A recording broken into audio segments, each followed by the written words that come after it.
What's the matter with the clothes I'm wearing? Can't you tell that your tie's too wide? Maybe I should buy some old tab collars. Welcome back to the age of jive. Hey, what do you think? You want to record a podcast? I guess. We're here. We might as well, right? Right. Dude, it has been Whatever this place is. for freaking ever since we have been in studio. I know, it's wild, isn't it? It's nuts. It's been like a month, 3 weeks. At least 3 weeks. Unbelievable. It may be a month. So let's just warn people right now. If things go sideways at any point during the show, we have an excuse. It's not like riding a bike. You do have to practice. You do have to practice, yes. But I'm hoping that since we've done so many of these, we can just fall right back into the groove. I'm confident, and we have a really great guest who is probably going to carry it more for us. Yep. So that's perfect. I'm excited about that. Those are the best shows. Yep. Looking forward to it. All right, let's move on here. Of course, this week's episode is sponsored by our good friends at Emlid. They are. But I am actually mentioning the new Wingtra Ray because we know Wingtra and Emlid have a partnership going on. Mm-hmm. So Emlid plays a role in this, and this is really exciting stuff. The Wingtra Ray is the only drone, get this, designed specifically for land surveyors. It's more cost effective. You can survey more acres per hour. Has a 59-minute, I don't know why they didn't say 60, but a 59-minute flight time, allowing you to cover what they're saying over 1,300 acres per flight. This is massive. Safe aerial survey operations to better your margins. Has a built-in parachute, so if things go awry, the parachute comes out. So it's built-in parachute's cool. So you get peace of mind at every single level of your job. To find out more, go to wingtra.com/Ray. This one says 250 acres in 10 minutes. It's nuts. That's crazy. It's wild. Unbelievable, this thing. And they just announced it last week. So this is big news. So congratulations to our good friends at Wingtra. And I know Emlid is playing a role in that because they have the receivers. So this is an amazing partnership. Other than that, man, it's been 3 weeks. We did that once. We did that show last week with our good friends at Geo Explorer. That was pretty cool. That was really a lot cool. Of fun. Yeah. A lot of I fun. mean, not every day you hop in an RV with a 3D printer and microscopes. Yes, it was crazy. Yeah, it's really cool. The topo table. I mean, those guys are topo table too. Things. The tornado tunnel or whatever that tunnel was so cool. I mean, I'm not gonna lie to you. I wanted to hitch a ride with them to San Diego and be at Esri right now. But maybe next year. Maybe we can pull it off next year. We got close this year, but we're hoping for next year. Yeah. It's a process. It is. But big news for you. You've moved into a new house. Yes. Not too far from me. Yep. I just couldn't stand to be so far away from you. I had to move closer to your neighborhood. I knew it. Actually, I did the worst thing possible. I moved my house and my office in the same week in the middle of July. That's a lot, man. Yeah. It was like the hottest day of the year, too. Like literally, I'm not even kidding. It was the hottest day of the year so far. Yeah, it was a 117 day, and I was moving. You got like heat stroke a little bit. Right? Yeah. I had to actually I had to shut it down, and that's crazy. yeah, it was for real. Like heat illness is for real.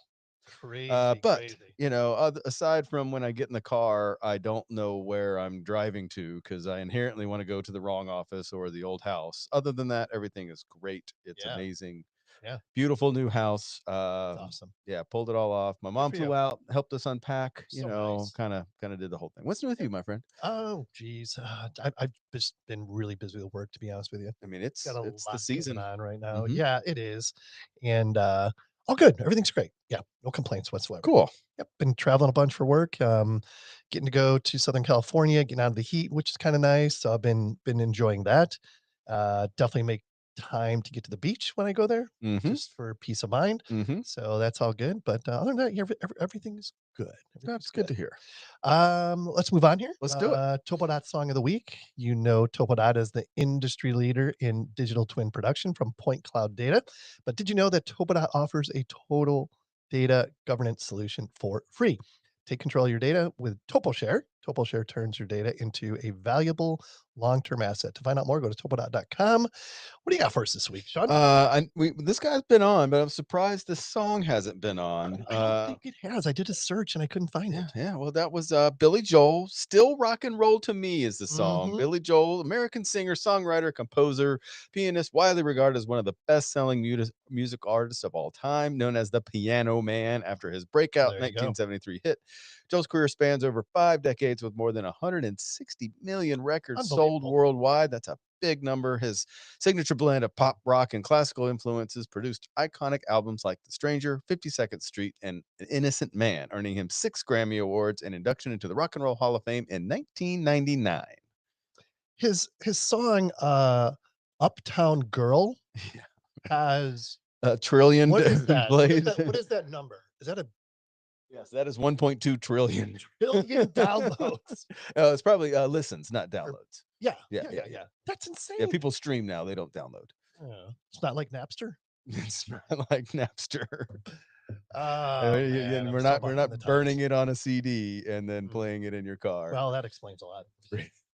All right, we are in the Altair studio. Altair Central is the authorized premier Trimble dealer for survey, mapping, GIS, forensics, and marine equipment in Texas, Oklahoma, Arizona, and New Mexico. Mhm. They also offer field supplies and can deliver them right to your job site. They all do. backed by a service department with one of the fastest turnarounds in the nation.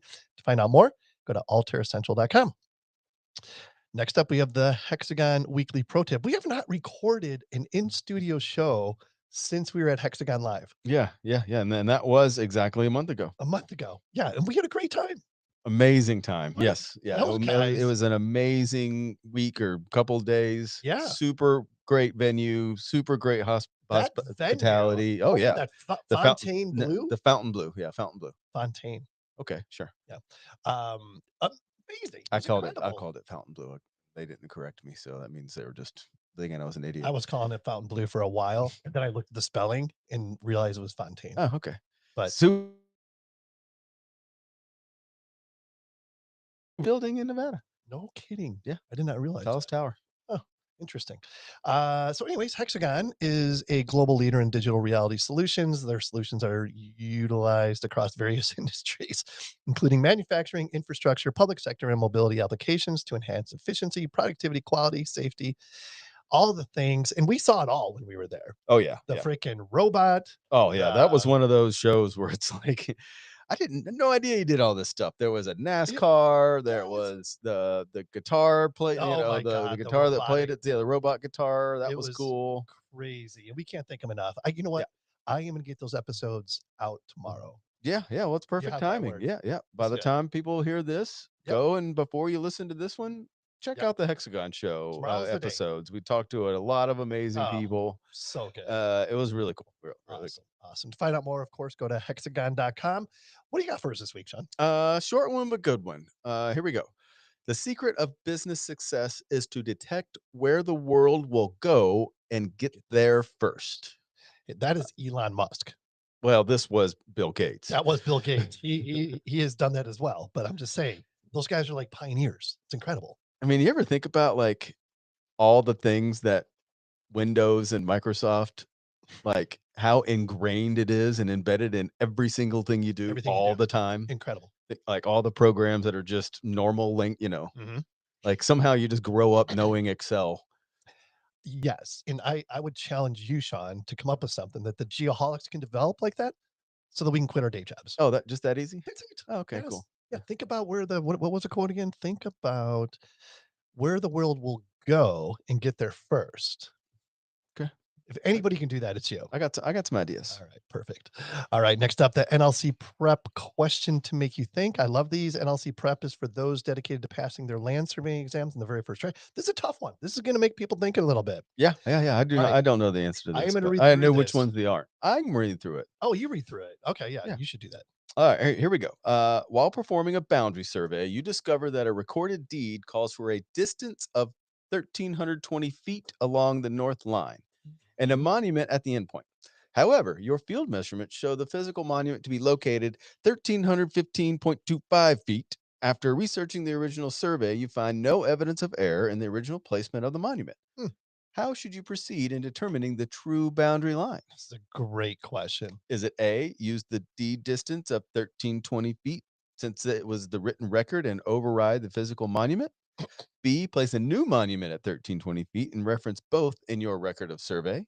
C, accept the existing monument as controlling since monuments found in original positions take precedence over record measurements. Hmm. Or D, average the deed distance and the field measurements, 1317.625 feet, and set the boundary there. I'll give you a hint, it's definitely not that last one. It is definitely not D. It's Yes. not D. Not D. This is a great question. It is a good question. I like these real world type Mhm. questions. Real world. So I'm going to be very curious to see the responses we get. And again, if you respond and you get the right answer, we'll put you in a little lottery, and the winner gets, what are we saying? $10, $20 Amazon gift card. I can't remember what it was. People don't play the lottery for a $10 gift card. Well, I that's thought you pick them out. I thought it was 20. 20. I think it's 20. Yeah, it's 20. Yeah. Well, at least this week it will be. All right. Next up, GeoNet count of the week. Oh my God. These guys are freaking killing it. GeoNet, world's largest blockchain-based RTK network, providing RTK service precise enough for professional survey, construction, and drones. What do you got? Current count 18,467 satellite miners, up from 17,563 last week. Unbelievable. Over 4,500 cities in 145 countries. To find out more, go to geonet.com, geodnet.com. Be sure to click on the Find a Hex tab to see if you can put one on your house or place of business and start making money. I ask it every week. Bring it on. How is it coming on getting that getting that GeoNet on So- your house in Pine up there? We purchased 2 miners. Uh-huh. One's going to your dad It is. in North Carolina, Mhm. and one is going up to Pine. When? What? Where is it now? It's in a box. Right It's over in a box right over here in the studio. Hey, but it does physically exist, so I made it can here. give you that as Yes. tangible, actual Yes. progress. It is progress. It's a big Pat's step thinking about getting in something here. and pushing some buttons. So Yeah. So next step, there's another step that's coming. That's happening soon. Soon. Yep. Okay. Also, we have to mention GeoNet and our good friends at Bad Elf have teamed up to provide an amazing offer for $999.99. You can get a GeoNet RTK. You can get GeoNet RTK services for 5 years. To find out more about that amazing deal, go to bad-elf.com/GeoNet. Man, Mike and his team are absolutely killing it. They're at freaking Esri right now. Of course they are. Yeah. Everybody's there except for us. I bet you if we look, there's just miners getting signed up like right now. Man, oh man, he's onto something. He is a disruptor, that guy. Mhm. I love it. All right, let's get our guest in here. Sponsored this week by David Evans and Associates. What sets DEA apart, even more than the quality of their work, is the quality of their relationships and the commitments they make. The DEA difference is reflected in 6 commitments and the seriousness with which they make them: clarity of expectations, effective communication, accountability, collaboration, creativity, and trust. Most importantly, to find out more, go to deainc.com. Guess who we got with us? Carla Lauter. Carla, Star. born and raised in Syracuse, New York, attended University of New Hampshire for her undergrad and Antioch University of New England for grad school. Her hobbies, she maintained, this is cool, maintained a well-known beer blog writing about craft beer, and has been a beer columnist for newspapers and magazines, and a podcaster. All the things we like. Yeah, In right. one That sentence. checks a lot of Right there, boxes. yeah.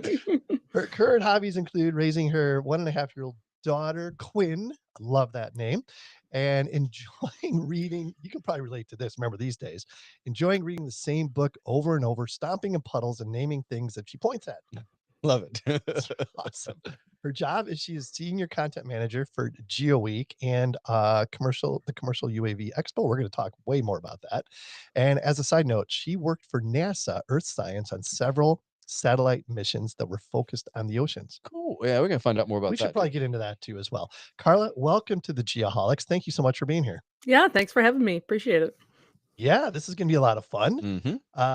So how in the world, reading your bio, there's some marine biology, there's some journalism, there's some environmental education. How did all of these things come together to get you to where you are right now, working with GeoWeek and the commercial UAV Expo? Well, it's kind of interesting because when you look back at it, there's like this through line, and it absolutely makes sense in this linear fashion. When I was living it, of course, it didn't. So Mm, I went to undergrad for marine and freshwater biology. Figured out that I Mm. really don't do well on boats, so that might not be a career that works out for me. Went mhm. back to grad school for that environmental science degree and environmental education, and I really just started to get a knack for loving to break down complicated information and convey that to people. So I love nonfiction writing. I loved writing technical manuals, Okay. like stuff like that, just kind of like piqued my interest. But when I was finishing grad school, I thought I would end up as like an exhibit designer in a museum, like Oh, break down the interesting. science for museums. But I got hired by someone who had a NASA grant. So I worked for 10 years on several NASA grants because their goal was to take scientists who were working on these Earth science missions and pair them with teachers so that we Okay. could help them meet in the middle about what do these teachers need to teach about earth science and what do the NASA scientists actually have data on that they can use in their classrooms. So I Mhm. wasn't like translating it, but I was kind of putting them in the same room and helping them figure it out. But Sure. that opened me up to the whole world of geospatial information, especially to do with the Ah, ocean. The couple NASA missions that I worked on were very ocean specific, but one of them was ocean and surface water topography. So learned all about, laser altimetry and all of that cool stuff, and how to measure how salty the ocean is from space and all these really cool what avenues to the figure. That's Yeah. cool. The That's mission that insane. I worked on that was my favorite was the Aquarius mission. And that it uses microwave reflectance to tell you the surface salinity of the ocean, which is something that oceanographers have never had access to prior to that mission. So there's been several follow-ons now, but I'm like super proud that I worked on that because it was just the coolest thing to think about of how salty is the ocean without tasting it, touching it, sampling it. To do that from Yeah. space was very cool. Put But it after 10 years doing NASA stuff, the cycle of are you or are you not going to renew the budget for NASA that includes Earth science like Mhm. started to scare me because it was like, all right, I'm getting Ah, older. I'd like to buy a house. I'd like to know that I have a job from year to year. So I started looking around, and that's how I came across Geoweek. Although it wasn't Geoweek at the time, I got actually mm, hired as a writer for Spar 3D, which is yeah. our old 3D show to basically just take Spar 3D's news and just Mhm. go to town writing about it. And I came in with a writing background, but also really kind of an understanding of some of the geospatial stuff. So it was just a bonus that kind of got me to the front of the line, I think. And then I kind of worked my way up through there. So I got involved in marketing and content stuff. I was there for when ILMF and Spar came together after the pandemic.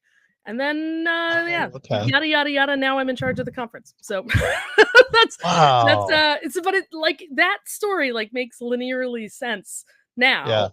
But at the time, these were major decisions. Do I go back to grad school? Do I quit this job? What am I doing? Where am I going? And it was it's been an adventure, but you know, it's just something that's been really fun time. I've really enjoyed my career. Well, you're obviously super passionate about it. What's the best part of your job? What do you love about it? Oh, my current job is that I'm learning new stuff all the time. I think that there's just one of the core things that I love about my life is that I get to be curious. I get to ask questions and I get to talk to people who know way more than I do all the time. And that's something Mm, that just keeps me going from day to day. I never have any idea what I'm going to learn from one day to the next. There's always new speakers and people that I'm interviewing that have some new application of a technology that I would have never thought of, and it's just fascinating. So I'm just kind of driven by that, endless like people are doing amazing things Mm. as mhm. this technology is growing. They're putting it to good use for all of these wonderful purposes, but also just in very creative ways and problem solving. I love it. It's just fascinating. Yeah, and for you, it's like I remember in your bio, you said that, like, curiosity is your driving force. Totally. So this sounds like the perfect scenario for It you. kinda is, yeah. So, especially with the fact that, GeoWeek really does cover, this broad spectrum of Mhm. technologies that are kind of all under sort of an umbrella that we sort of defined, kind of like Energeo is, they all have Sure. Yep. different purposes. But because I'm curious about all of it, it means that I don't, have to be, sludging through, oh, this is the same, same thing over and over again. There's always something new. There's always something interesting. And that curiosity just keeps me going all the time. I'd love to learn. I'd love to listen to podcasts. I love to read stuff on my spare time. I'm passionate about it. But And I don't mean to discredit what you do, but you do kind of have an easy gig when it comes to new and innovative stuff. yeah, There's an yeah, abundance there's of not a things. It's shortage not, of yeah, that. You're not a right. shortage of content here. It's only the Yeah, hard and part is picking which one and highlighting it and communicating to people, right? yeah, and placing our bets on, what might stick around too. Like a couple of years ago, I had a couple sessions on the metaverse, and that went absolutely Oh yeah. nowhere. So, so you've got to kind of do that, but it's also, watching even just it evolve. I've worked in this position for 6 years, and when we first Mhm. started, the idea of a digital twin was like a fantasy land of like, oh, that'll never happen. That'd be cool Mhm. someday. And now there are people who are really kind of putting that type of stuff to work, and just to even see that progression has been very cool. Yeah, and it's so interesting you said that a couple years ago, the metaverse was like the big thing, right? And Yeah. like we've been to how many Geoweeks? 3? Yeah. I think we've been to 3 GeoWeeks, and it seems like everyone we've talked about this Mhm, before, mhm. there's always like a hot topic of Yeah. There's like a conversation. buzzword or Every a, and with a like thing that's come, that remember you what it hear. was this past year? Spoofing and jamming. Spoofing and jamming. Spoofing Yeah, Oh, and lots okay. jamming. lots on It's like spoofing and everybody jamming. we talk to, not everybody, but a lot of people we talk to, we're talking about spoofing and jamming and the effects that's having. So Yeah. it's just always it's very, very interesting how each one kind of takes on its own personality. I think we're gonna end up with some nerfs and splats this year might be Oh yeah. the words you I hear can over and over again this year for sure. totally see that. Yeah. Yeah, yeah. So like, let's touch on the craft beer scene a little bit. How did you Sure. get involved with that? That's super cool. So that kind of fell into my lap because when I, kind of was done with grad school, it was about 2005, 2006, and that's when that like second wave of craft beer like really took off. Like there was, the Mm, stuff happening in the late, 90s that kind of laid the foundation, but there's that boom in the 2000s where just all of that exploded. And I was living in New England. So everything that was mhm, like being covered in craft beer media at the time was all Oregon, Colorado, California, basically. Mhm. So like, West Coast IPAs and all of that happening. And I'm sitting here in New England trying some really pretty good beers. Hetty Topper mhm. just came out, like all of these like Oh yeah. niche New England beers. So I just started writing about it because I was curious and I, thought it would be cool to start writing about it. Well, it turned out I was one of the only people who was reporting on what was going on Good for in New you. England for craft beer. And I So was also cool. one of the few women to ever write about craft beer as a big thing. So it Ah, just became something where I became an authority in a very short period of time of knowing what yeah. was going on, knowing what was coming out, knowing what was good and what wasn't good, and it Mhm, just evolved from there. So I was on a podcast for a really long time with a bunch of guys from New Hampshire and Massachusetts, and we would kind of like talk what was going on in our states, and it just built from there. And then mhm. I wrote an article once that made a very large beer company mad, and that's how I became nationally recognized. Oh, there Uh, you and go. then and then after that, everybody knew who I was, so it was kind of fun. Can you talk Um, about it, or are you going to keep it yeah, on the I down can. low? So it You're was a currently long in litigation still, it's no, no, working no, no, its no. way through the courts. So Yeah, so it was right about when Anheuser-Busch started buying little craft yeah. breweries, Uh-huh. and they had put out a Super Bowl ad that was like making fun of craft beer. So it was like, you can take your pumpkin peach ale Mm. and blah Oh blah yeah. blah. We've got Mhm. this American beer. Ugh. And so I had watched the Super Bowl. It was a Super Bowl ad. And I at 1 in the morning when the Super Bowl was done, I just wrote up an article about how like wrong It's this great. ad was, and called out the fact that one of the beers they were making fun of was one of the brands that they owned. So, so That's great. like one hand not talking to the other kind of thing. And Yeah. they were set to sponsor a conference that I was going to speak at, Okay. and for beer, about beer. And they almost pulled out as a sponsor for that conference because I No was going to be way. there. So Oh my it gosh. in the end, everybody smoothed everything over, but that article went really viral because I was the first person to get it out to Mm. print the day Mhm. after the Super Bowl. It came, it just Awesome. kind of exploded from there. So it was pretty fun. It was wild. Yeah. But they calmed down a lot after that. And then I just really kind of in the last, 5 or 6 years have really become the center of what's going on in Maine craft beer because I'm based in Oh, Maine okay. now and I can't, there's Yep. no way to keep up with all of New England at any rate. But, Yeah, uh, for sure. but there's So some when you really go to a good beer out here. brewery, Yeah. I like when I go to a brewery, like I consider myself, I mean, not a craft beer connoisseur, but I do like craft beer, right? I'll Yeah. drink anything just to try it. And anytime I sit down at a brewery, like, what do you like? I'm like, gosh darn it, I like How do you answer everything. that? I Yeah. like Yeah. everything. What do you make that's really good? That's what I want to have. Like how do you answer that when you go into a brewery and they're like, what do you like? What's your favorite? Well, now I have a better answer than what I used to do. Is that I am not a fan of the what was called like the New England or the hazy IPA. Like Oh there's yeah. some flavor in there that I'm just not jamming with at this point. So I Hmm. like the older school IPAs, like if they have a West Coast IPA, something like that. But I Hmm. also love stouts. I love sours. I do So too. I kind of do the same thing. Like, hey, what's your flagship? What's good? Like Yeah. and I try to try to rely on some local knowledge. If if the bartender is doing that thing, like don't order that one, that Hmm. little head shake, I won't Yep. order it. Yeah. Right. Yeah. But I consider myself a kind of an old school IPA girl, but I do drink a little bit of everything. So Is it like for me? It's kind of seasonal. Not that it gets Mhm. cold in Arizona, but when the weather cools off, I definitely appreciate stouts and porters more. Oh Are you yeah. kind of the same way? Yeah, absolutely. The stouts and the porters, and I like pumpkin beer too, so that's a hot take. Yeah. But Yeah. Mm. yeah. But So what's just the new seasonally one? as a thing. Yeah. What's the new one right now? Like, didn't it feel like there's always like a, and I'm sure you can add to this, but isn't there always like a hot, like it felt like hazies were really popular Yeah, a couple years Mhm. ago, and before that it was all about sours, Mhm. I Mhm. think we're and in a before lager that, moment. I is it think a we're in lager like a moment? lager and a pilsner. Everybody's doing a craft lager, craft pilsner. Yep. For me, I guess the only issue there is that like they're all really good, but I can't like tell them apart. So it's not like I have a Right. favorite Yeah. lager. Everybody's brewing a good lager. It just means that you can get a good lager wherever you go, which is really nice. And that wasn't the case back Yeah. along. It used to be Yeah. all hops all the time.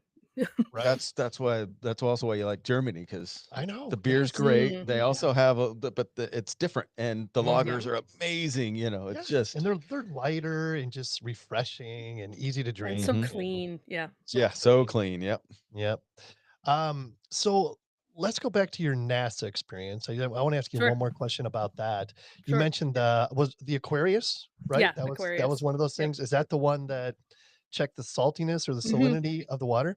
Yeah. I was going to ask you, could that shoot a beam on Sean and find out how salty he is? Oh, salty buddy. The Yeah, pixel I size, know. Salty. I the know. the pixel size was about a kilometer square. So unless Mhm. your head's that big, I don't think you Well, could read. Sometimes it is. sometimes it Or is. maybe you just clone a bunch of you I've and been fill a whole pixel, and you'll if you be. ask several people, they will probably tell you my head is that big. Mm. But like, what's a really cool fact that maybe most people don't know about our oceans? One that the saltiness of the ocean actually makes the ocean currents go around. So the cold, salty water Interesting. sinks, and then lighter, less salty water pops up in another place. So that's actually how all of the water moves around Whoa. the planet. And if you Uh-huh. look at what's going on with the patterns on the surface of the ocean, you can also tell like what's happening with precipitation or evaporation or how hot it is or how cold it is, and it'll tell you about like how that ocean circulation is going. And if you there were a couple of articles that came out, I think it was earlier this year, maybe last year, where they were talking about like the ocean current's going to stop like the day after tomorrow. That's the type of data that it's telling Wow. us, which is really awesome. And prior to this, the only way to measure salinity was from a craft, a boat, from something that was submerged in the Incredible. and to have just a picture and a snapshot, and it's like once every X days of the whole globe, was just Mhm. mind blowing for all of the researchers and oceanographers working on that kind of stuff. So amazing. So, Yeah. like, I don't know if you know the answer to this, but like, what is the percentage of the ocean that has not been explored? Oh, it's like 90% of it, because Yeah, most of what you can even that's so measure crazy. from, That's insane. so like even if you count remote sensing, all of your investigation there is the top centimeter of water, right? You're not looking at depth most of the time. And Mhm. physically getting a craft anywhere down in there, you're only covering this like single teeny little pixel of an area at any given time. It's incredibly unexplored. It's like that is like so And intriguing to me. especially the deep stuff. Oh Like, Oh yeah. yeah, the yeah, deep stuff, nobody, yeah, because like it's we've been there really like hard to twice. get down Yeah, there. it's really, really. And when they went down there, didn't they find like a bunch of crazy, Fish. They've like, got Yeah. minerals and all yeah. kinds of, It's yeah, nuts. there's nuts things happening down there. And It's very cool. apparently that, and tell me if I'm wrong, but didn't I hear also that like at the bottom of the ocean, there's a lot of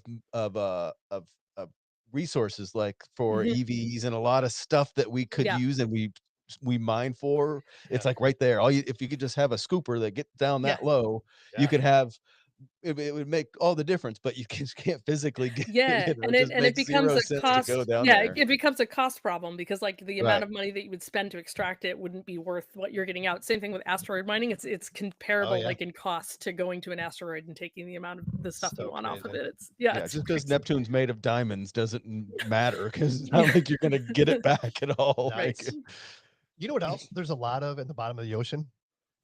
Fish shit. No, it gets eaten. Oh, ooh, she got you there. She got you there. Well, I mean, there is, but it's definitely more rocks than it is organic fish stuff shit. because anything that Organic falls stuff. to the anything that falls to the bottom of the ocean gets immediately devoured by everything that lives there because nobody's leaving specks of anything down there. It's I hear there's aliens down there. I can see that that. I can't confirm or deny. I might have an NDA about that. I'm just kidding. NASA secrets. Awesome. That is awesome. All right, let's talk about Geoweek and Sure. UAV Expo. You know, we touched on it a little bit earlier. Like, it's so technical and like everything is advancing at such a rapid pace. Like, how do you keep the content relevant? Talk about the challenges there and how you overcome that. Yeah, so a lot of what we do, especially in the last couple of years, is we're trying to figure out what our audience needs to know because we can't be, the encyclopedia of knowledge of everything that's changing every minute of every day. It's just impossible. We're not ever gonna be that. But what we can do is we can see where people are having the same challenges and they want to know about what those solutions are to those challenges. We can see places where there's a lot of new research happening or new trials for new technologies that are happening, and we can tell people what they need to know about that or what questions they should be asking about that. And so we kind of really try to approach it from an audience perspective, like what would you want to know about this? And then you can go take a deeper dive. If you want to know about nerfs and splats, you go hit up those people that I interviewed and you can talk to them for 18 hours. But at the same time, like I'm giving you do you need to know about this? What is this going to, might this impact you? Is this something you could be interested in? And that's kind of the angle that we do, but it is incredibly challenging because like you guys were talking before we got online about going to Hexagon Live. The amount of new stuff and the rate of change that a lot of these companies are going through. I went to Autodesk last year, like everything is just rapid fire changing. And even just to do a show cycle is what we call them, basically, like from hosting the show leading up to the next show.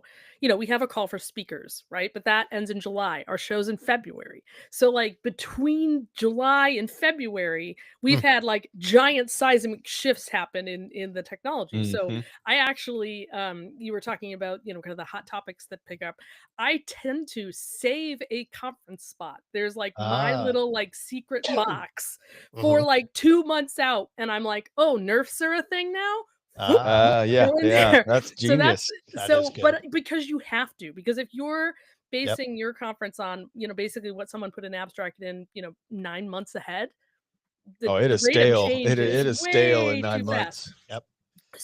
So that's where some of the challenge lies. And then for stuff like the UAV Expo, where that rapid change is happening, is regulations, use cases, like what's going on, what's the latest of this news, what's the rumor of what's going on with the regulations. And that's difficult to follow too, because it's until that regulation actually drops, you can't be 100% sure exactly what it's going to say.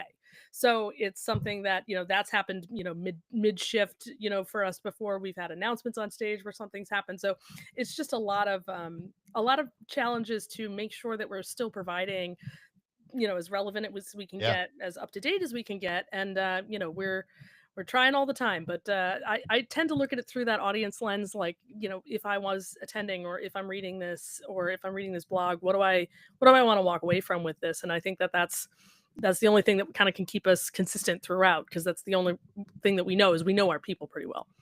Yeah. And like it even affected us too, because we used to book out like our guests like 3-4 months out. Yep. And we're like, we can't do that, like maybe a month, 2 at the most, just because you want that topic to be relevant, so I can only imagine what you're dealing with. Yep. It's a challenge, and especially also because we've got a lot of government folks that end up on our conference program too. So we always have to make sure that they're still in that same role, or that directive hasn't changed, because budget. Going from our show being in February, it's also Q1. It means that budgets have changed, travel itineraries have changed. So we have to be comfortable with a little bit of change and flux, more so than some of the other shows that my company has, things like running and wine and seafood. It's Oh, I yeah. don't feel like it's as rapid of a changing environment. Sure. They can correct me if I'm wrong, but I'm pretty sure that we're Yeah. the rapid fire, think on our feet group. Yeah, you've definitely got some unique challenges pulling a show together like this. What does the process look like? How long does it take? Like, as soon as, this year's Geo Week was done, are you starting immediately on next year's Geo Week? Yeah, so we take some time to kind of do some strategic reflection. We get, surveys back. We, meet together and go, okay, what went well, what didn't go well, what do we want to do next year? And we then kind of enter a phase where we're like planning out how we're going to do marketing and who we're going to try to reach, if there's any particular audiences and whatnot. And then around July, which is just now, we just closed the call for speakers. So that's the like major kickoff for me, because then I get all of those submissions in and we start to build the conference program. And I use a combination of what comes in the call for speakers, but also then we're putting together panels and inviting people to be keynotes and things like that, where we're kind of hand selecting some of that to go with. But yeah, it's a year-round gig. We get a little bit of a, like reprieve right after the show, but we're kind of in strategic mode at that point. So we do get to think, kind of big picture stuff. We get to refine as we go. And our team is just really good at kind of having a big picture, following that vision, but then having, adjusting on the fly. If we want to do something else, we want to add something, hey, this is becoming really important. Can we add a career something for the, and I just admire the fact that everybody's kind of willing to change. It's that whole who moved my cheese. Some people are great with change and some people are absolutely not. And we've ended up with a team that is, we want it to go well and we don't want to just be changing things willy-nilly, but we're definitely comfortable with, what, this is the best thing for the show. This is the best thing for our audience. Let's make this pivot. And it helps. Carl, I have to interject. Just throwing it out Hold there. on. I know where you're going. Okay, you can say it. You want me to do it? Yeah, I don't know if you know this or not, Carla, but Sean and I are highly sought after keynote speakers. Yes, Oh, we can do. Keep that in mind. We can fill a tight 45 for you if you need anything. Just saying. Hey, you know what? Sometimes we need a hype man too for like getting people, excited about the keynote. So we can talk about that. That'd be cool. Oh, Yeah. Okay. We can fill that role. Right, we can. Yeah. Actually, we have a track record now. Yes, we do. Yeah. You can, but we can send you our keynote resume if you'd like. There you go. Yeah, send me an audition video. No, just kidding. Yes, I love it. That's happening right now. Yeah. Oh man, but you got a great venue, like especially Geo Week there in Denver. Oh my gosh, that convention center, incredible, amazing. And it's so great because you got all the hotels right there. I mean, great bars and restaurants there. And they've built that perfect. upper thing now, so that was under construction for the past couple of years. You guys came last year. That upstairs, they've been working on for like 3 years. So the fact that we get to utilize that now is also really fun, because for a while it was just, okay, yep, we're all on one floor, then here's the conference hall. And now that upper area, I think they call it the Bluebird, which is where all those rooms are, and there's that overlook. You can see the mountains and stuff. It's really fun. It's a fun venue. Yeah.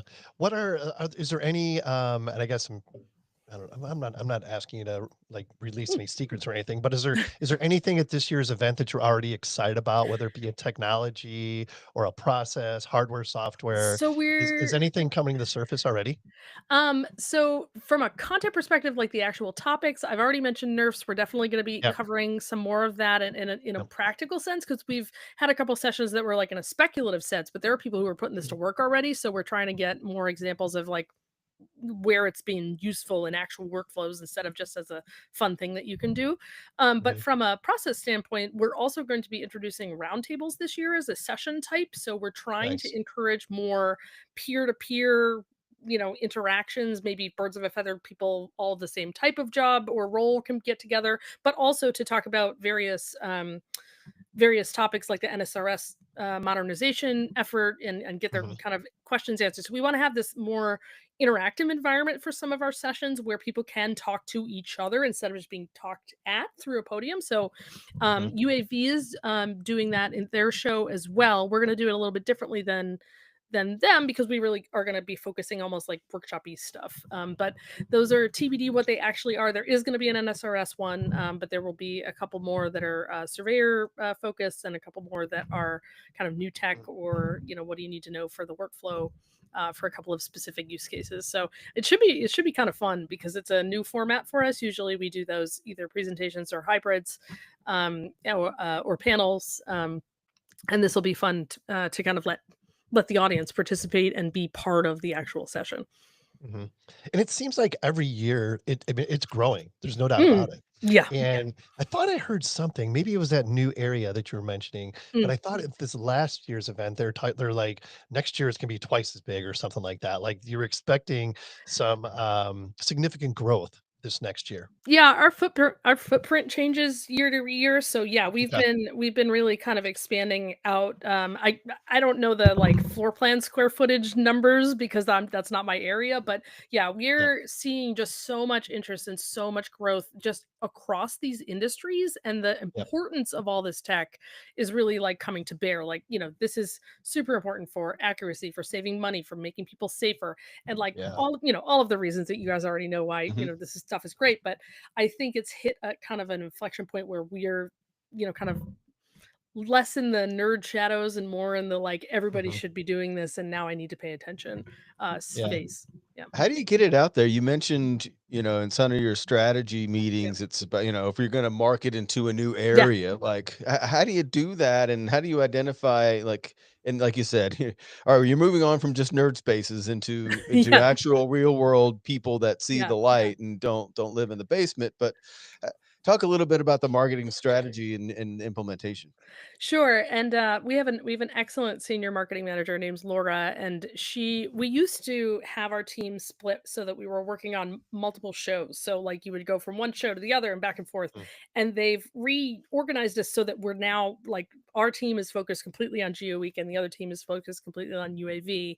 And Mhm. it's allowed us to do is that Laura and her marketing team have come up with this like arc of a year. Like, okay, there are certain types of folks that we want to reach, and we want to talk to them more specifically, because I think the trap that a lot of people go into when there's a lot of different industries represented is you kind of like genericize what you're saying and try to make it apply to Mm, everybody. mhm. And when that happens, then nobody really feels like it's for them, right? They go, oh yeah, it's some big thing.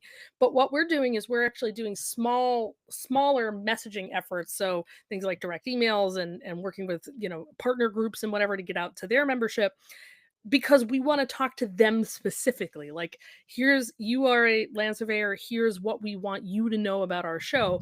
You are in the construction industry, here's what we want you to know about our show, in a way that's deeper but more narrow. So Okay. Yeah. we're doing that. We have a kind of a whole strategic plan against that this year. We'll see how that does. But we've already seen some really positive feedback, because we've been doing like special issues of our newsletter that are towards these specific topics that we don't know who in our audience is in some of these existing groups. So we're trying to figure out like, okay, from who's reading those types of things, who are those folks, and how can we program best to them in the actual conference program. So it's all very interconnected, which feels great, and we're very excited about this kind of approach that we've been able to do the last 2 years now. And this is going to be like the first time where we like launch it fully. So we're already kind of doing some Nice. of that messaging. It's pretty cool. Yeah. That is so awesome. It's probably our favorite show of the year. I would say so. It's Oh, incredible. that's Yeah. nice. Yeah, Thank I mean, you. it Yeah. really is. Like I call it like the inner Geo of North America type thing. It It's is. like Yeah. Yeah. it, Yeah. it, it covers such a vast array of topics, and like the geospatial umbrella is just massive at this Yeah. point. Oh, Yeah. yeah. Yeah. And there's always Do new companies coming in. There's new folks coming in, and that makes us super happy. do you get anything out of those surveys that people do? Hmm. Oh yeah, we read them quite thoroughly, and we have made substantive changes from year to year on some of that stuff. So if you get a survey, fill it out. We do read it. We even read the ones after every webinar that we run. We Oh actually wow. look at it, Mhm. because there's things because I can't mind read for 3,000 to 5,000 people what they've Yeah. gotten out of the conference. Like I have in fact, this this year, and I hope I don't get in trouble for sharing this, but this year we were running around a lot as staff, and dealing with the minor problems that come up as staff Mhm. Mhm. during the so we kind of left the show and we went, huh, That was a lot. It was like a, kind of a rough show in our Yeah. minds. Our evaluations were better than they have been in the last 3 years. So we were Yeah. like, oh, okay, so my perception of how this went is not the same as how everybody else's perception went. And it was just a nice reminder that, like, there's really a lot of great feedback that comes through those. And even when it's not positive, we want to hear it and see it because we can't be everywhere. Mhm. And we want to, and we want to react to that. And we want to make it a better show next time. Yeah. Yeah. And you have to rely on your attendees and your exhibitors Yeah. to provide that feedback. Otherwise, you don't know. Yeah, Right, yeah, you're just right. You stuck can in make that. assumptions all And day there are long, some but- people who don't want to ask because they don't want to know, but we want to know. Oh, 'Cause- yeah. yeah. Yeah, exactly. Clarify those expectations. Mhm. So what's something maybe over the last couple of years that was brought to the surface that you're like, yeah, that was really dumb. We could do better about that. I mean, we've gone back and forth about a lot of things to do with the timing and where events are placed. Like, we like things right up against the keynote. We don't like things right up against the keynote. The product previews being really differentiated versus being mixed in. But I think the biggest example for us is that, so we do have some sessions that are sponsored sessions. So they'll be, kind of more, not pitchy, but they'll be more, from a marketing perspective from the companies that are involved. And we used to stick them in like one chunk, like one huge chunk of that. And it's something that, like, after a couple of those in a row, you're a little bit like tired of that. So we move them so that they're like interspersed in between other content sessions. When I say content Mhm. sessions, like stuff that I've put together on the exhibit Mhm. hall theater. And that was kind of awesome because it would give you like a small bite of like information. You could go then to their booth or whatever, but then we go into a different topic and then come back to somebody else doing that. And it what made the attendance in the exhibit hall better. It made people happier with the presentations they did see because they didn't feel like they were in the middle of like a reel of of marketing. And it was just really fascinating because it was such a small change, but everybody was so much more satisfied with the content in the exhibit hall when we spaced it out instead yeah. of, because we thought they'd be happier knowing it all Uh, was in one chunk. And they were like, no, Sure. we would just want to, give us a spattering of stuff. I was like, all right, that's Yeah. great. But that exhibit hall's theater has changed over time in that way, which has been really good. And then we, got flack for, well, not flack, but we got feedback for a couple of years that, like, we weren't doing anything for young professionals. Like, we didn't have career stuff, job stuff, because Mhm. everybody's asking for that. They need that next generation. So we've been trying to year over year build on a career area, resources, talks, and folks just to be there as, kind of mentors, even for, how do people build their career in different geospatial fields. And we've got new partners this year that are going to help us do that again. But that's something that, again, like, we wouldn't have, like, at the beginning of the year going, okay, what do I need to put on here? I wouldn't have been like, oh, we all need to tell them how to get a career in geospatial, because I thought we were all geospatial people already. But Oh, but yeah. it's something that, we missed it, and now we're like, hey, we're all in. Let's get this done. So Yeah. What Yeah. are what are the, So like, the interesting. top 3 reasons, or however, what, as far as the reason why people would come to a conference? Is it, yeah. what's the most common ones? Is it, you want to learn something, you want to buy something, you want to find a job, you want to find somebody to hire? What is that? Well, I mean, I can tell you from experience, the first thing people ask Is to are meet the are the geoholics? geoholics going to be in? Yes, you're definitely on our graph. No, there it can fluctuate a little bit from year to year, but those top ones always include, I just want to catch up with where all this tech is, because, like, it's a Ah. little bit like a grocery store. You can go to wherever you need to learn about that latest drone, that latest, system, that latest, scanner, Mhm. and it's all in one place. So you're not spending hours talking on the phone to this guy. You're not spending hours back and forth. So it's like just catching up on what I need to know about the new products that are there. Two is almost always networking. They just love coming to see the other people in their industry, which is, again, one of the Mhm. reasons that we're trying to incorporate some roundtables in there, is that, like, let's give them an opportunity to actually interact in a Yeah. productive way Mm. with their peers. Not that what they're doing now isn't productive, but you know what I mean. Sure. Yep. But networking is huge because it's this community. Again, you guys are out in the field. You're, literally standing in fields, not, Mhm. kind of hanging out all at the same water coolers. So I think there's that.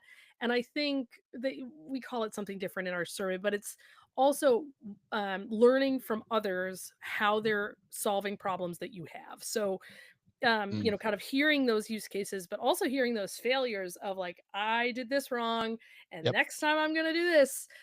is super valuable for folks because again, they Totally. don't have that peer-to-peer network a lot of the time, or they don't have 20 other people they can ask, hey, how do I do this? They just want to see that someone's accomplished it or that they're having the same troubles, and can kind of hopefully take that back as an actionable thing that they can fix or try, or even just get in touch with that person later and say, hey, I saw your presentation, can you walk me through this? Yeah. Yeah, no, that's all good stuff. I have one other question as it pertains to content, and I'm curious to get your answer because we struggle with this too. Like, um, presenting content that is relevant and resonates. Like, what are some of the things that you take into consideration when you're developing content? When you're like, is this going to resonate? Is this going to be relevant? Like, what's the thought process there? Um, it depends on kind of what I'm trying to put together. So when I'm trying to put together panels and things, that's the hard part for me because it's like you have to find this mix of folks that are not all saying the same thing, right? Hmm. But you also don't want them like diametrically opposed and like arguing up there. So there's some like magic Maybe a thing where little you can arguing, just a little bit. no, a little arguing is Yeah, good because you can go, well, actually, da, da, da, da, da, back and yeah, forth. That's fine. That's yeah. banter. That's not like fighting. Right, Um, right. but what I tend to do is try to, like, if we're examining a problem like accuracy in corridor mapping, for example, I'm Mhm. going to try to get the perspective of a service provider, an owner, a Oh, yeah. client, and a pilot. So Yeah. maybe I'm going to have these different like facets of the same jewel so that we can have these different perspectives instead of several people on the same perspective, because yeah, Mhm. I could put That's four good. different service providers up there and they're going to tell me very similar things, right? But Yeah. if I have, maybe one manufacturer or engineer or, what up there, then they can kind of go back and forth and say, like, oh, well, we did it this way because of that. And so it's, to me, there's a lot there and there's a lot of thought that goes into that, but it's also, again, I just got to go back to that audience thing that I was saying earlier, is that I have to put myself and we have to put ourselves in the, look at the data that we have and look at the information that we have about, like, what is the thing they can walk away with from this? Because there are academic conferences where you can hear just literally, I did this thing, it was cool, bye. And that's not what we are. We're trying to be a combination of, here's this case study that I was very successful at, you could do this too. We're all having the same issue, let's talk about it. We have and then we have ones that are inspiring, that are like wicked cool, like Pete Kelsey's Alcatraz thing, just Oh, cool, yeah. right? Yeah, we And then interviewed him. Yeah, yeah. That and was then we've got the incredible. more technical stuff, like the ASPRS program is still very Oh, yeah. Mhm. involved in all the standards and the technical stuff. So it's just trying to make a balance of that, and that sounds straightforward. It's not. It's something that, over the years, again, we get feedback, we tweak, we balance it, but we try really hard to just kind of get at who's learning what and why. And Mm. then we don't try not to duplicate. We try to, again, sprinkle in some really new stuff that, maybe we none of us have heard about. And gonna go from there. But yeah, Yeah. that's my that's my Yeah, process for it's the a most it's a part. balancing act. Yeah, it And really is. Yeah, it Have you really ever is. thought of like putting, four like direct competitors on a panel and Oh just to yeah, see what happens and just have them yeah, go we've at it, had and bash yeah, each other? we've had one or two bathymetry battle sessions royale. like that. The bathymetry ones can get really heated for what not heated, but like they're all like Yeah. really in the same space. Like a lot of the ones that are doing like aerial products, they're like, they specialize a little bit, so they're not like quite as head to head as some of the Mhm. bathy guys are. But yeah, oh, we've done that. Like, oh, what's the latest in, bathymetry sensors? And you've got like the big five up there, and you're like, all right, here you go, have fun. Go at it. um Love it. but and for the audience though, it's worth it to see that, because they'll have different priorities, or they'll have different people that they're trying to design for or get Mhm, feedback mhm. from.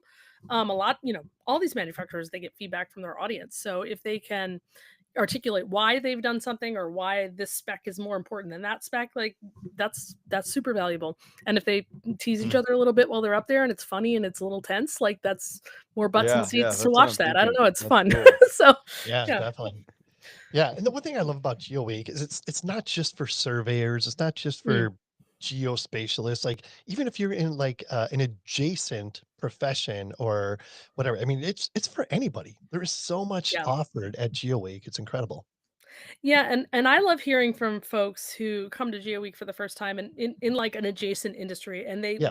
and they'll tell me things like, "I never knew you could do blah Mhm. with blah," and Yep. you can see this little light bulb like go off about like, "I'm gonna take this back and I'm gonna do this a different way, or I'm gonna talk to these guys as soon as I get home to Tennessee or whatever," and it just makes me so happy because like that's the whole thing is that like if you didn't know that you could do X with Y, now you know, and now you've got Mhm. more power to solve whatever that problem is, or to do that better, or to get that ROI. So Yep. yeah, Yep. And they'll be back next year, and they'll bring some hopefully, friends with yeah, them. right, Yeah. hopefully, yes. What that's called? Exponential growth. Mm, Ooh. What do you think about that? mm. Anyways, what else? What else about GeoWeek or UAV Expo? Is there anything else you want to get out there about that? I just wanted to. We haven't really talked about UAV much, so I just wanted to just put a plug out Let's there do that it. it's in Yeah. September, first week of September in Las Vegas. We do have actually an indoor drone demo area this year, so that's new. We've always done it kind of out in the desert, at the whim of the Mhm. weather. So we've got an indoor situation there. We are Nice. doing roundtables there as well about some of the best practices for surveying is one of them. There's a couple of different ones that are really kind of tuned towards different types of operators of drones, which is great. And we should have some and the session I'm kind of excited about, and this is more just because it kind of goes back to that panel build that I was talking about. There's a session about, I think it's called like what do you need to know before you fly, but it's a Mm. combination of a someone with an aviation background, a lawyer, Oh a wow. Nice. insurance guy, and a service provider. So it's like here Mm. are here is the here's what can go wrong safety, here's what can go wrong legal, here's what can go wrong insurance, and Yep. here's what's happened, and here's the regulations you really need to pay attention to. And I think that that's going to be just really cool because again, it's like this Yeah. multifaceted, but it's not one person saying, okay, here are the rules you need to follow. It's no, you got to think about this, you got to think about this, you got to think about this. So that's really quite exciting. But that show's growing in different ways too. There's just more players entering that field, more people who are Yeah. finding applications for drones that you would have Mm. never thought. Every year I talk to somebody there and I walk away going, I never knew you could do that with a drone. So Yeah. so there's a lot of growth potential there too for a lot of these applications, and I think they're really poised to just spring off because that industry is so much younger Mhm. that we're just figuring out where to put this technology and how to let it run and do its do its thing, especially those docks and things where you can just set it Oh and yeah. forget it kind of thing. Yeah. There's It's a lot of awesome. really exciting tech in that on that side.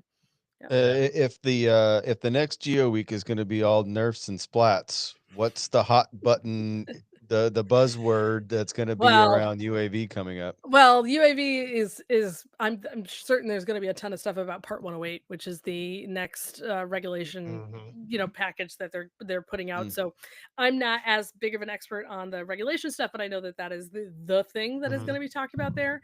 Yep. That said, I think there's a lot of there is a lot of discussion about some of the politics of the DJI and the Yep. ban and the blah blah blah. So that's been a Mhm. hot topic for a couple of years, but that's one of those things that like that could change the day before the conference. So we have to Right. kind of like think on our feet with some of that situation. Yeah.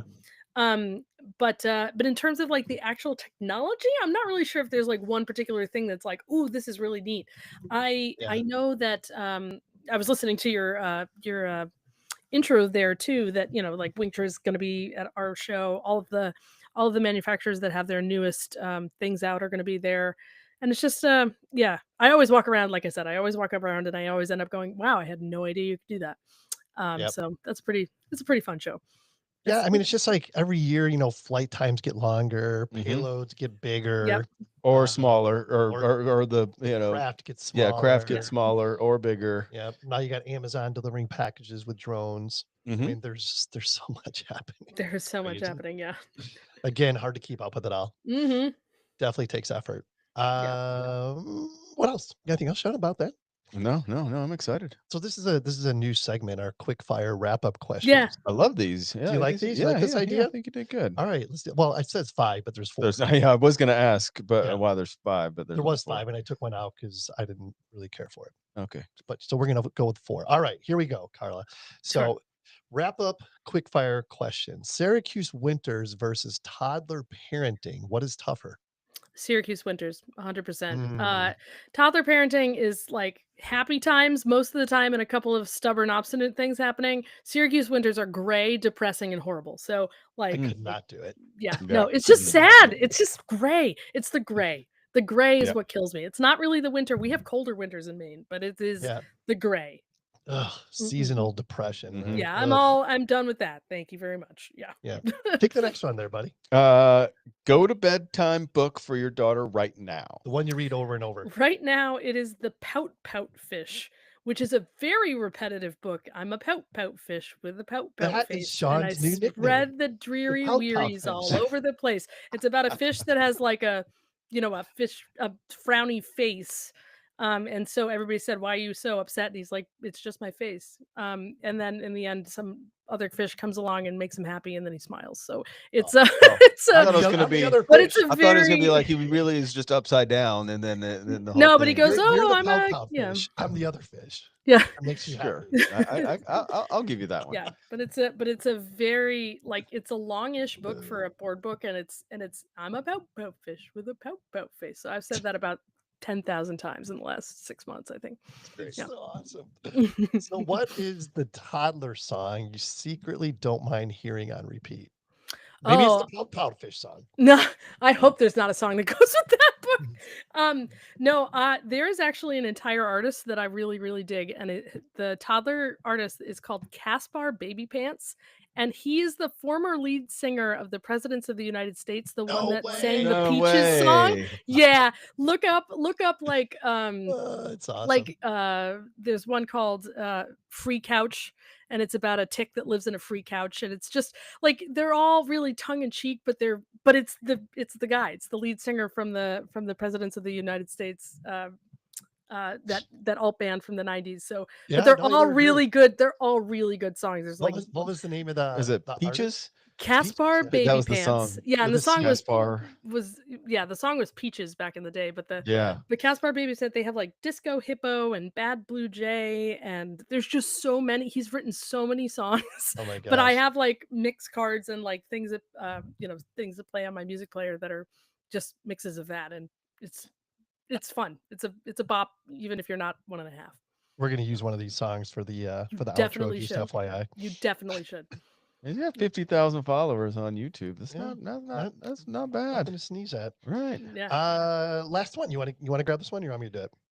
No, I'll do it. If Geoweek, and let's do if Geoweek and UAV Expo were a beer. It could be different. Yeah. Mm. What would its name be? What would its name and style be? Well, I think you'd have to do for Geo Week, you would have to do some kind of a like a cloudy wheat beer and call it a point cloud, something some kind of you'd have to do Oh. that. It's just That's awesome. you can't not use the point cloud as the basis. I was trying to think of like a pun that worked with geospatial and point clouds, but I couldn't get my brain there.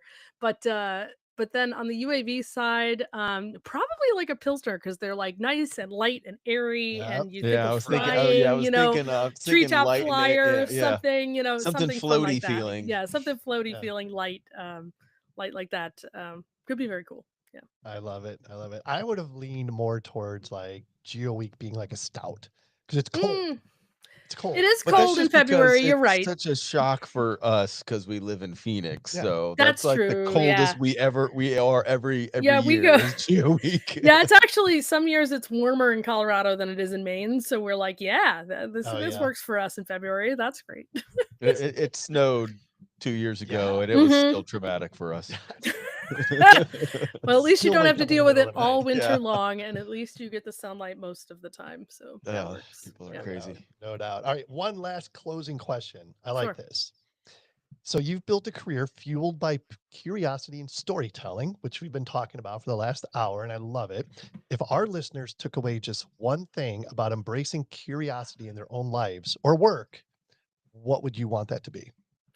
I know that the saying is, find a job that you love and you never work a day in your life, but I actually think it's more about curiosity. If you can just be curious about the whole world, then literally everything can possibly spark your interest. Like, I walk down the street and I see a bug that I've never seen before, and I'm like, what is that? Like, those moments of joy from my curiosity being sparked is way more fun than just kind of ignoring the world around me. So I would just recommend to everybody, just open up your curiosity and let yourself get excited about silly little things that you notice. I love it. That's kind of a mantra too. Now you got to ask her the mantra question. Yeah, it's probably very similar. We do ask this to everybody, and I'm curious about yours. Do you have a mantra that you live by? I have a And is mantra it for my that? job, which is everything is figure outable. Mm, So that is is that, you know what, good this one. may suck and this may be a surprise, but we can figure it out. Hmm. So that's been my mantra for the past couple of years, is everything is figure outable. No, it's I'm not going that to bad. incorporate that one starting right now. Yep. Yeah, I like that. Yeah. I like it a lot. Yep. I love it. I love it.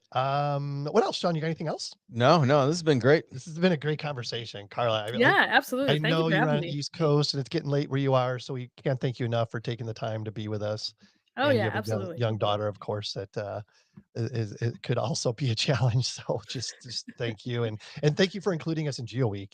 Oh yeah, totally. We're already Can't committed wait. for next year, so Yay. looking forward to it. It's our favorite show of the year, as I mentioned, and yeah, we'll look forward to seeing you there. Definitely. Sounds great. And we'll Sounds see great. you in Yeah, we'll see you in October. in In Energeo. Germany. Yep. Yep, we'll drink a Fantastic. pilsner or two. I was gonna say, let's have a beer.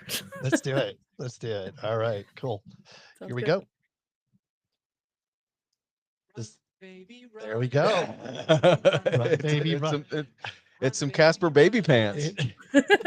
It is adding value and making friends. If anyone would like to be a Check guest that on a box. future show, shoot us an email at info@thegeoholics.com. This is Casper Baby Pants, Run Baby Run. This is not Billy Joe. It's still rock and roll to me, just FYI. Until next time, everyone, everything is figure outable. Figure outable. I love that. You got one? Well, yeah. Be curious. It's yeah. Be curious about anything and let any fun thing grab your curiosity and find out more. Yep. Yep. And as always, Jump in puddles. jump in puddles. Sing like nobody or dance like nobody's watching. How about that? I don't think we talked about that. No. But it makes sense. Sure. You just pulled that one out because you Okay, needed one yes, more. Yes, I did. And as always, most importantly, be safe and healthy, everybody. Casper baby pants. Baby, sing. La la la la la. Clap, baby, clap. Clap, clap, clap, clap, clap. Clap, baby, Aye, aye, clap. Clap, clap, clap. You never know what's going to happen on You that. just never know. Yeah, that is not probably the song I would have chosen, but it's all good. That's great. Yeah. Boom.